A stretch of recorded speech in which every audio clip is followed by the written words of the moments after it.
Hello, hello, Shabir and Isaiah. Thank you so much for being here with us today.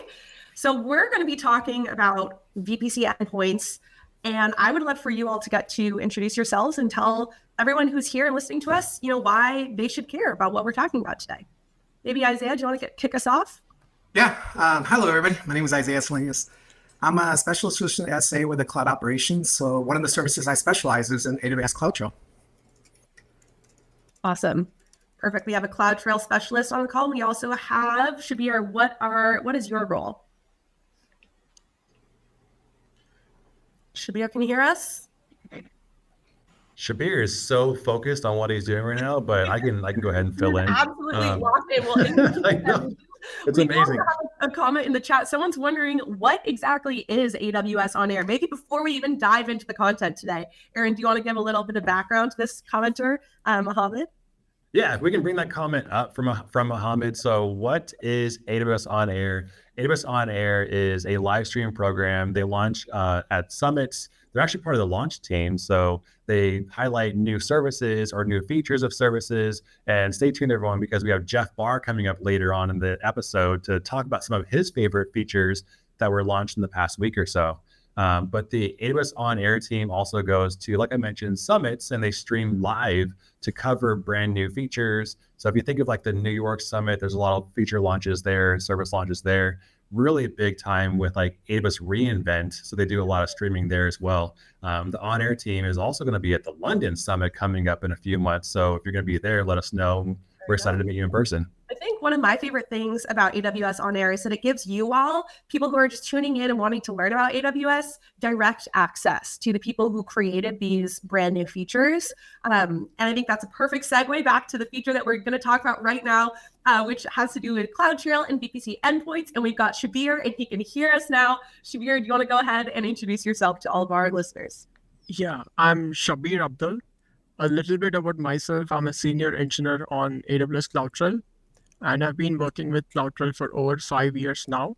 And I'm one of the engineers who built the CloudTrail network activity events feature. Fantastic. All right, so we have some CloudTrail specialists. We're talking CloudTrail network activity events for VPC endpoints. Maybe let's break this down really quickly. For those of us who here are not very comfortable with VPC endpoints, what is that, first of all?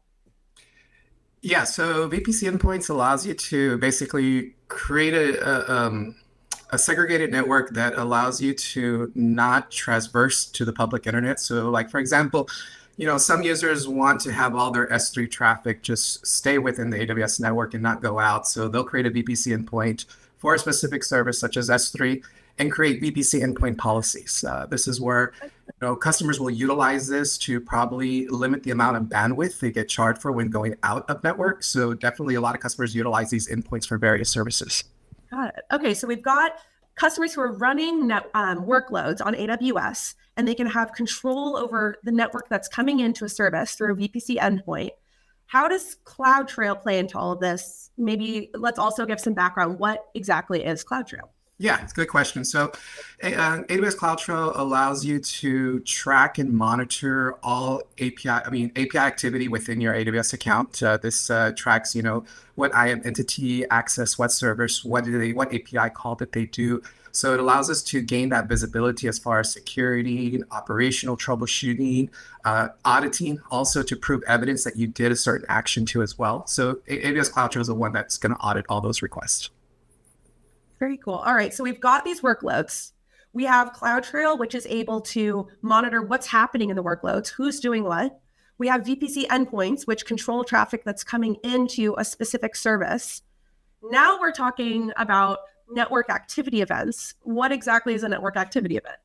So network activity events allows you to track who's actually accessing your VPC endpoint through your VPC endpoint policy against those resources. So before, there was no mechanism to actually capture that logging.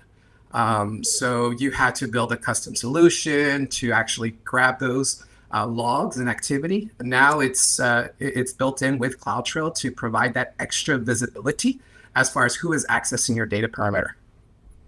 I like that. And one thing that I've seen, that I've heard from like a CloudTrail perspective is like, it'll tell you the the who, what, when, where, but it won't tell you the why. So like it'll tell you who did something, what they did, where they were coming from. But like, why did you shut down my EC2 instance? I just really want to know that. Why would you delete my bucket? I don't know. I have to actually ask that. So anyway, most of really the networking events and how it exposes a bit more information to the administrators and the security operators. Yeah, and for example, too, that's a good question. Comment is that with VPC endpoints, with network activity events, you can actually capture activity as far as if there's any IAM entity outside of your organization trying to attempt to access your VPC endpoint. It's going to capture all those logs, access denied errors due to your VPC endpoint policy. And then you can do a reactive approach once you see those type of alarms and metrics within your events. Do we have it in the roadmap where it'll tell me why someone did something? Is that even a possibility? Not sure. Got to wait and see. Okay. All right. Trying to get some info for our friends here watching live. We have a question here from programmer XYZ, and they want to know, what is the difference between a gateway VPC endpoint and an interface VPC endpoint? I'm not too much of a subject matter expert when it comes to VPC endpoints, but ideally the ones that we're utilizing with network activity events is be more service-related endpoints. So when you create an endpoint against a specific service, that's the specific area where CloudTrail is going to actually capture that activity. And so with network activity events, it currently supports as VPC endpoints against S3, EC2, CloudTrail, KMS, and Secret Manager. So you have those service endpoints for your VPC, and you have a VPC endpoint, you can actually utilize network activity events to capture that extra visibility as far as who is accessing or who is traversing your VPC endpoints. Very cool. So we're already integrated with S3. So, storage, EC2. So compute that's running, KMS, that's key management service. I think my favorite way of learning is getting to see things myself. Aaron, do you think that you'd like to see a demo of what this looks like? Absolutely, but I can actually answer programmer XYZ's question. So let me address that real quick.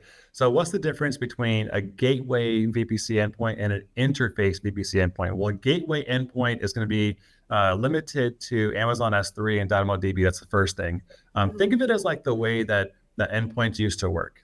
Those options are still there, but the preferred and recommended way is to have an interface VPC endpoint. And you can think of that more like as an IP address, or it's going to have an elastic IP attached to it. Now, the cool thing about that is this IP, you can actually like put it in security groups and rules and all that too. So, but be aware that when you have this IP for your interface VPC endpoint, it can take away from the IP pool that you have in your DHCP. So have your subnet wide enough to be able to help support that. That's one thing. But the key difference is gateway endpoints, 2 services, interface endpoints, more than 2 services. There you go. I love it. All right, what are we looking at here? I see that we are in the console and it looks like we're in CloudTrail. Yeah, so Shabir's going to walk through a demo that he prepared to show highlight how you can utilize network activity events together with S3 VPC endpoints. Sweet. Yeah. Yeah. So I've broken down my demo into 3 parts. I'll show different ways to subscribe to network activity events.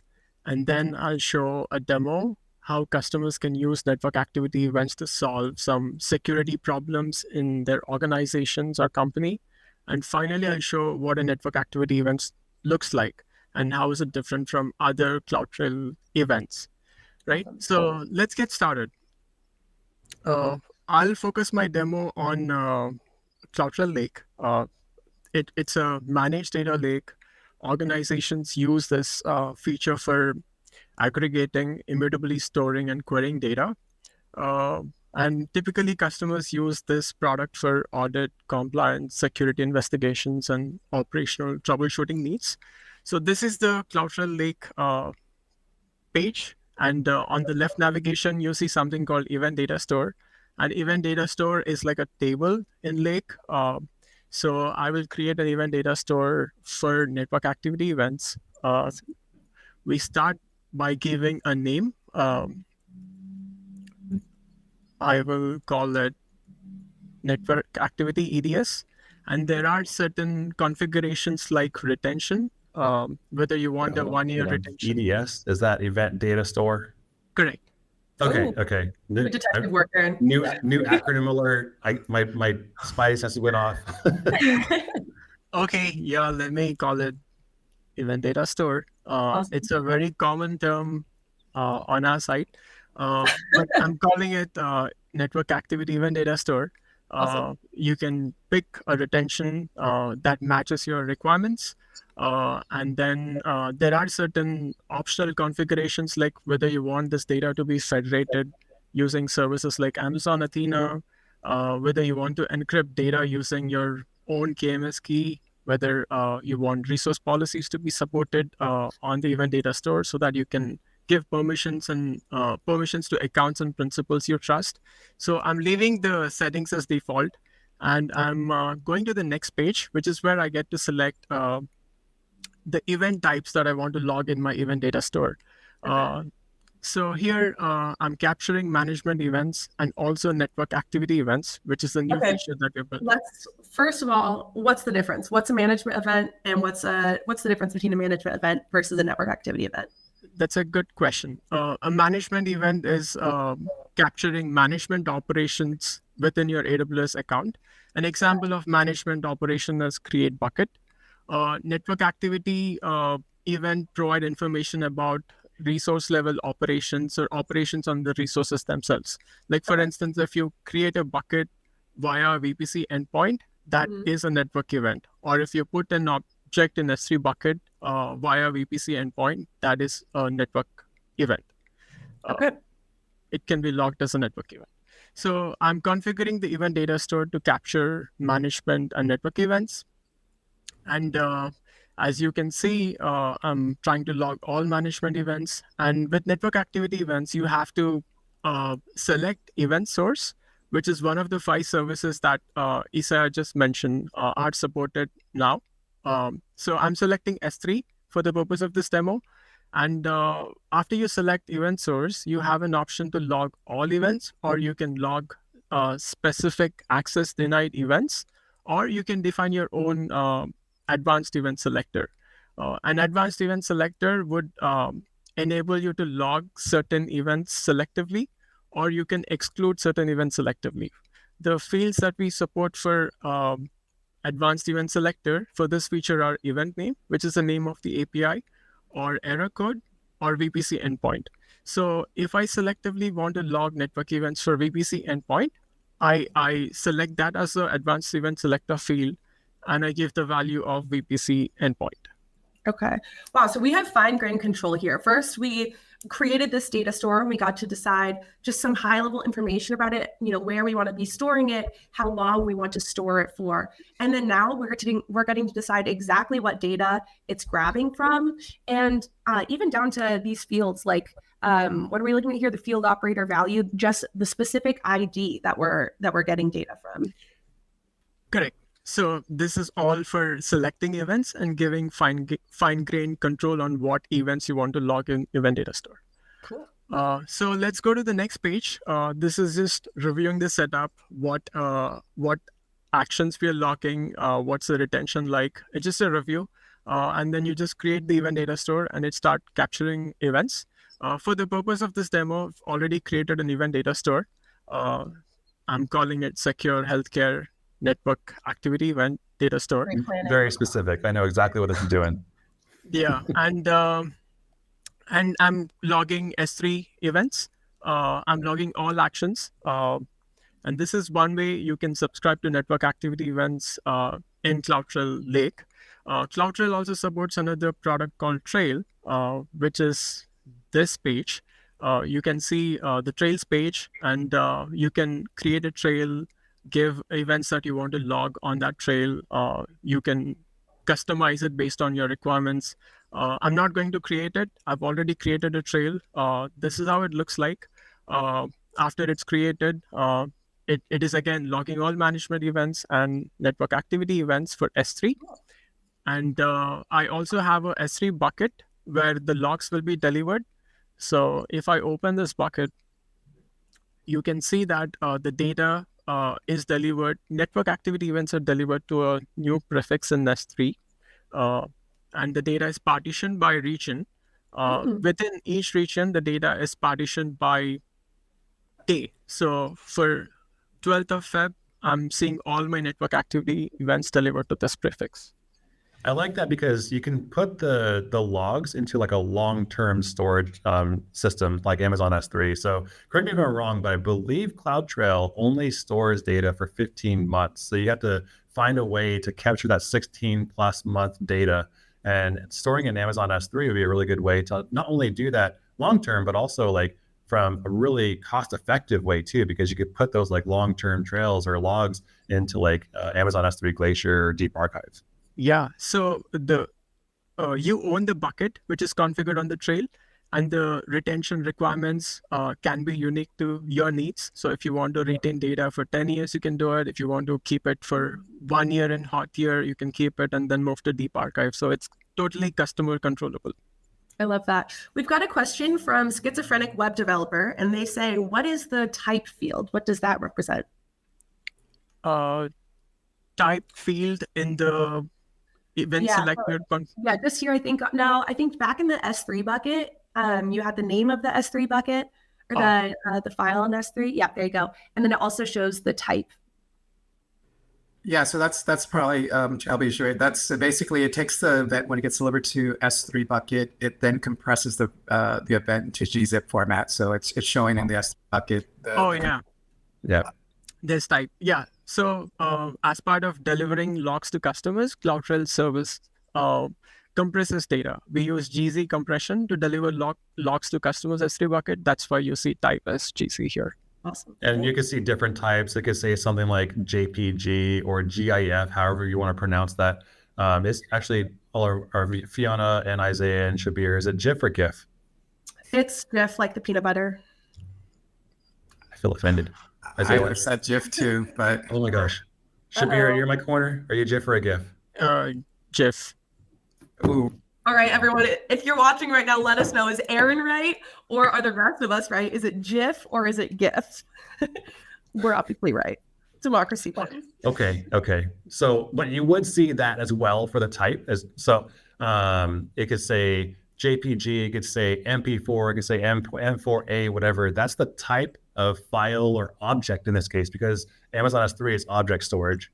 Right. So what we're seeing here is these CloudTrail logs, like Isaiah mentioned, like Shabir mentioned, they're gzip or they're compressed because they're a little bit larger, but to help people save space and also reduce their overall cost, CloudTrail is going to compress it and then put it in your bucket of choice that you've configured. Absolutely. So this is what the network activity looks like. Could you show us what some of the other outputs look like? Sure.